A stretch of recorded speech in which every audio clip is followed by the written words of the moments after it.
10 livres à lire en 2022. Bienvenue ici Joanne Yangting et dans cette vidéo, j'ai envie de partager avec vous mes petits conseils de lecture à lire en 2022. Vous savez que j'aime bien partager avec vous des recommandations de livres et c'est sûrement l'un des formats que vous préférez le plus parce que vous aimez lire, vous aimez aussi découvrir des pépites et voici ma sélection par rapport au contexte et ce que j'estime peut être vraiment intéressant à lire en 2022.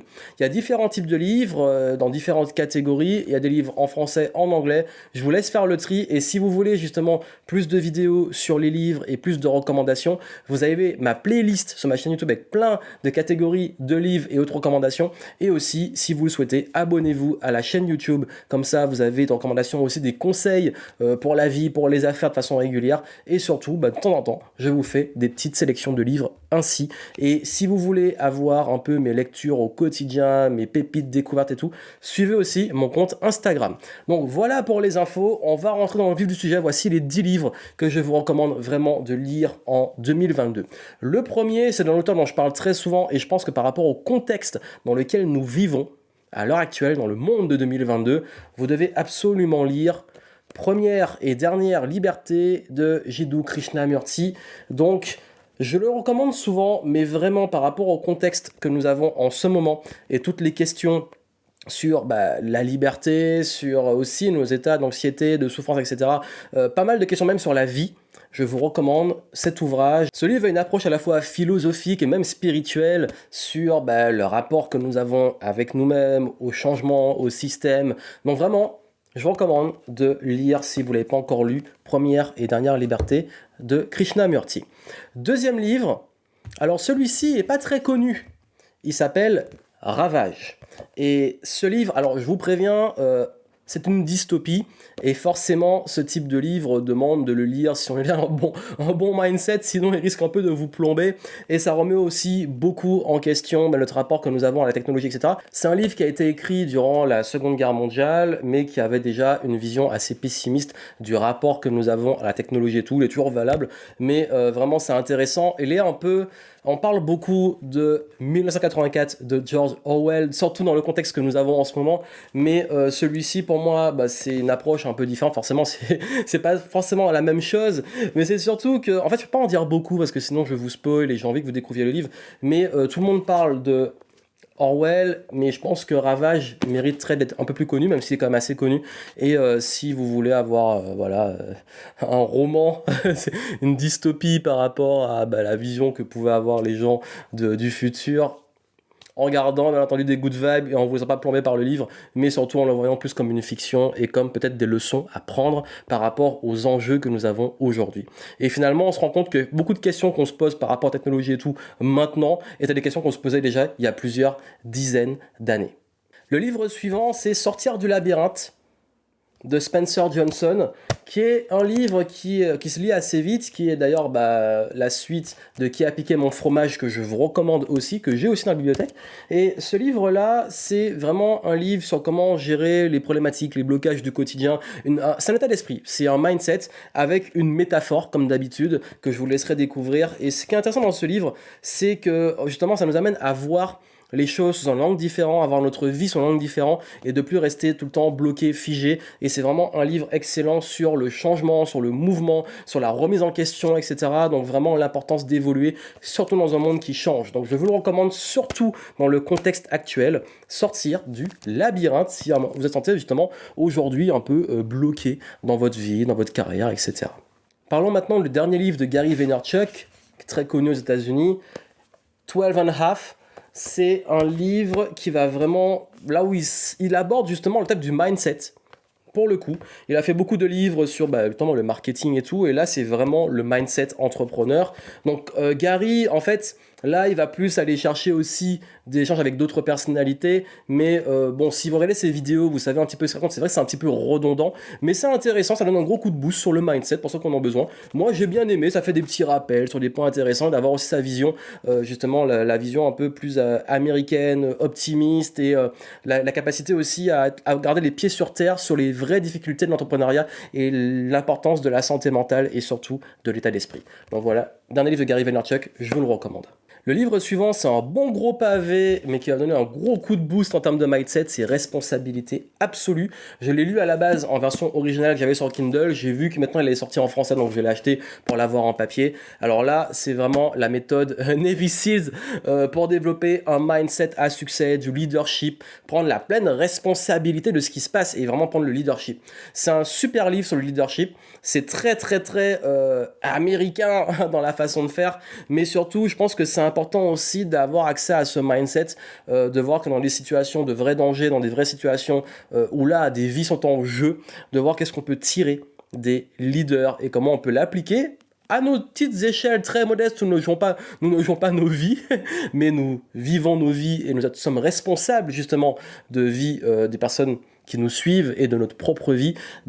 C'est intéressant et je pense que c'est un bon livre pour ceux qui veulent développer du bon gros mindset, mais je vous préviens que c'est quand même très américanisé et que ça demande aussi d'avoir une autre approche. Encore une fois, c'est important d'avoir différentes approches, autant beaucoup plus douces, spirituelles, que les approches un peu plus rentre dedans, et je pense que c'est à vous de faire le tri et de trouver ce qui vous correspond. Livre suivant, Atteindre l'excellence de Robert Greene. Donc Mastery aussi, pareil, il y a des livres que j'ai lus en anglais il y a très longtemps, que j'ai repris ensuite en papier français pour les avoir dans la bibliothèque et pour les passer temps à des amis. Et ici, on est sur un livre qui va vous donner les clés justement de l'excellence, comment apprendre plus vite, comment cultiver son plus haut niveau d'excellence, comment trouver son flow, sa zone de génie, etc.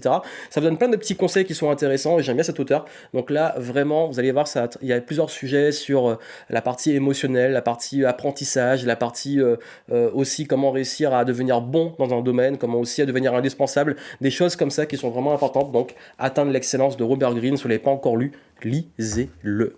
Livre suivant, qui lui aussi est assez récent, c'est Jung, justement, Un voyage vers soi, qui pour le coup a été écrit par Frédéric Lenoir, qui partage et simplifie la pensée de Carl Gustav Jung. Donc, si vous ne connaissez pas, c'est vrai que d'un point de vue lecture, c'est assez complexe. D'ailleurs, j'ai deux de ses ouvrages de Jung, justement, sur les synchronicités et l'autre sur l'homme à la découverte de son âme, donc qui a fait des travaux philosophiques, scientifiques, etc., qui sont intéressants mais assez complexes. Et là, pour le coup, Frédéric Lenoir, comme il avait fait d'ailleurs pour Spinoza, et je crois que l'autre titre que j'ai aussi, c'est Le miracle Spinoza, simplifier la pensée, partager la pensée de Jung et pouvoir comprendre un petit peu, vous nous amener dans ce petit voyage sur différents concepts qu'il a abordés. C'est vraiment intéressant si vous aimez les livres qui abordent des sujets qui vont vous faire réfléchir. Et comme je vous ai dit, beaucoup de ces livres sont là pour vous amener à avoir une pensée différentes, à vous faire réfléchir, à aller en introspection, mais aussi vous inspirer des pensées d'autres auteurs et amener à pousser votre réflexion, votre connaissance de vous-même, votre connaissance du monde, parce que c'est ça qui est vraiment important. Donc voilà ce que je voulais vous transmettre comme livre que j'ai sous la main, et il en reste 3 qui sont dans mon Kindle, et donc que je vous recommande aussi, qui sont des excellents ouvrages. Le livre suivant, c'est... Alors, je vais essayer de le prononcer. Untethered Soul. Bref, c'est un livre qui va vous amener sur le concept de délivrance de l'âme. Je crois que ça pourrait le traduire comme ça, l'âme délivrée. D'ailleurs, je crois qu'il a été traduit en français, mais qu'en audiobook. Je suis pas sûr s'il est fait en français papier. Mais en tout cas, c'est un excellent livre pour l'introspection. Et il a fait un autre aussi sur le lâcher-prise et sur l'expérience de lâcher-prise. Donc, je vous conseille de le lire. C'est un livre qui est assez particulier, mais qui vous pousse à une réelle introspection, une réelle réflexion sur soi, sur notre être, sur notre âme, sur notre rapport à nous-mêmes et au monde. Donc vraiment, allez voir, laissez-vous guider par ce livre. Prenez-le en audio si vous voulez en français, ou sinon lisez-le si vous lisez l'anglais. Bonne recommandation. Le livre suivant, alors celui-là, il m'a beaucoup marqué, c'est Man's Search for Meaning.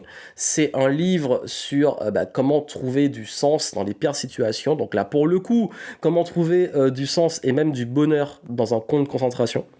Donc là où l'auteur vous amène dans l'une des pires périodes de l'histoire et les pires moments qu'on puisse vivre pour une personne, et il raconte comment il a dans son introspection cherché un sens et des briques de choses qui pouvaient donner un sens et même du bonheur dans une situation qui est horrible.